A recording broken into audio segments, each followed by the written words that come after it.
Hello, it's Griff. Thank you for following my page. I totally appreciate it. I love knowing there's so many people who have solutionary intentions about helping wildlife and native plants. I love that. Speaking of native plants, isn't it strange how so many of us have a conifer tree in our house right now? Okay. Not everybody celebrates Christmas, but a lot of you do. And you have, I lost my cone. I was going to show you guys a cone. Here's one. A lot of us have conifer trees in the house right now because of Christmas. Okay, those of you who celebrate Christmas probably have a Christmas tree. So where did that come from? So I did some research and I found out and I wanted to share that with you and tie it into what's happening right here around me. Okay, what does this have to do with Christmas trees? We'll get to it. So in the Northern Hemisphere, the day length gets shorter the closer you get to summer solstice, December 21st, 22nd. And back a long time ago, when they thought that flies just appeared out of nowhere and that birds turned into a different animal because they didn't understand migration, so they just thought birds turned into people or different kind of bird or whatever, like, that wasn't even that long ago, okay? And so we also thought that a lot of the Celtic tribes, like my people, believed that the sun was like a deity, a god, and it would get sick. And when it got really sick, the days would get shorter and shorter and shorter. And so to make sure that the days got long again, they'd do certain kind of rituals.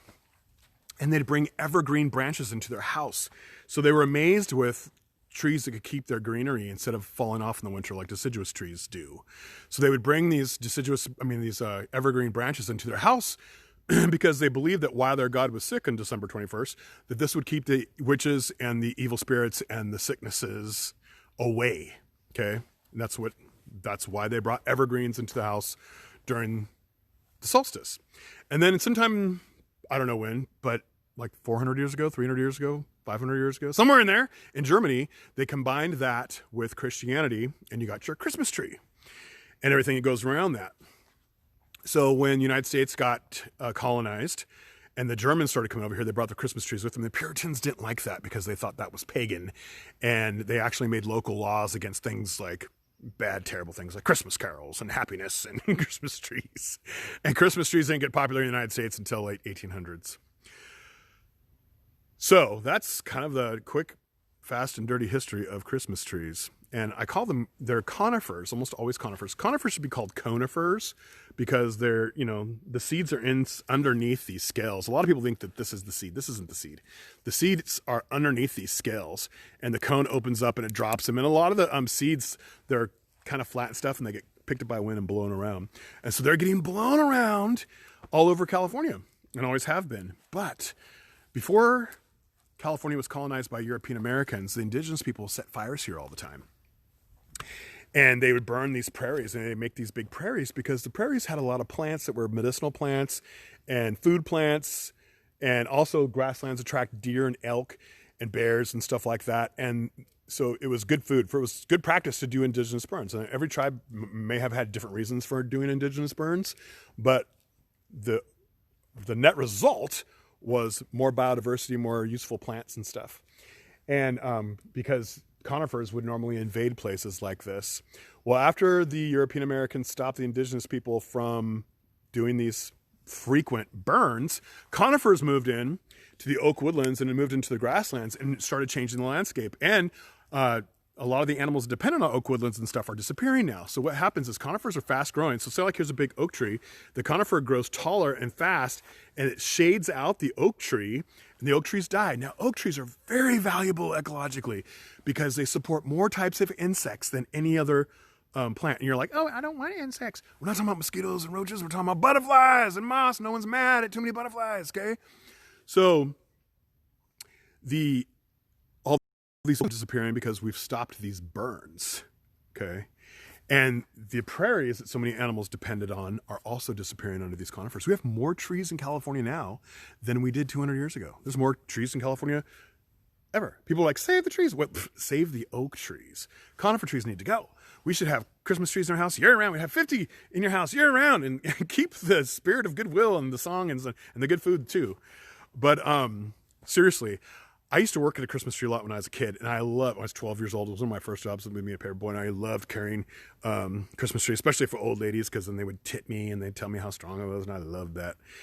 And then as I got older, I was still cutting down Christmas trees, but now I was doing it as ecological restoration. I was cutting down Christmas trees because they were invading the prairies. They're invading the oak woodlands, and it's leading to habitat loss. And the reason why this prairie is so green, if you look at it closely, is because it's been burnt.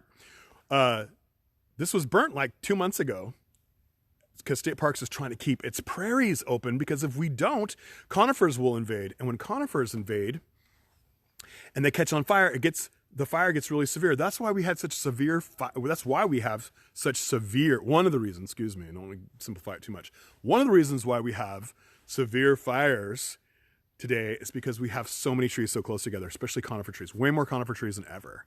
Also, we're finding out that it's lowering the streams too, because a lot of these streams that had lots of salmon on them, they don't have enough water in the summer anymore, because traditionally those streams had like oak woodlands and prairies, and now they have conifers, which are drinking a bunch of water during the summer, and it's lowering the water table. And it's one more thing that's helping the salmon disappear. So land managers are really trying to get rid of conifers at this point. We're trying to cut them out. We're trying to burn them out in safe ways before they make severe fires, reduce biodiversity. Biological diversity means variety of life. So Christmas trees got to go, okay? So here I got a challenge for you. If you go onto your phone and you look in your app store, there's an app called iNaturalSeek, which is so much fun. It's free. You can download it to your phone and click on it, and then you can hover your phone over like you're about to take a picture of some plant, like your Christmas tree. So you can have your kids do this. Download iNaturalSeek. You can probably look up a tutorial on YouTube. It's simple though. And you have your kids hover over your Christmas tree and find out what species of Christmas tree you have. Could be Doug fir, could be red fir, could be grand fir. Okay, it could be one of the pines. And or your friend's Christmas tree if you don't celebrate Christmas, or the Christmas tree at the Christmas tree lot. You can do these wherever. And then challenge your kid or yourself to find out, where is this tree native to? Is it native to high elevations in the Sierras, low elevation in the coast range? Like, where is this Christmas tree from? Okay. What species where it's from? And does it host any particular insects? A lot of insects have obligate relationships, so they have to be on certain trees. Does your Christmas tree have an obligate moth that has to lay its eggs on it? Check that out.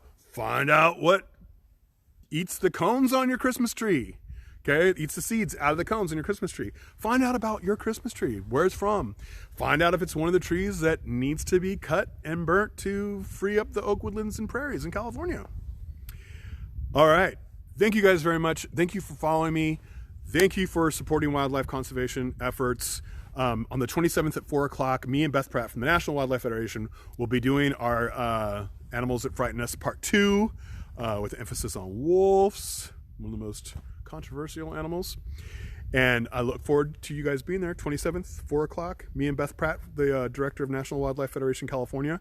And her and I are talking about doing talks together once in a while, because she's like the sister from another mister. Okay, her and I are really close. And we both have dedicated our lives to wildlife conservation, making the world a better place.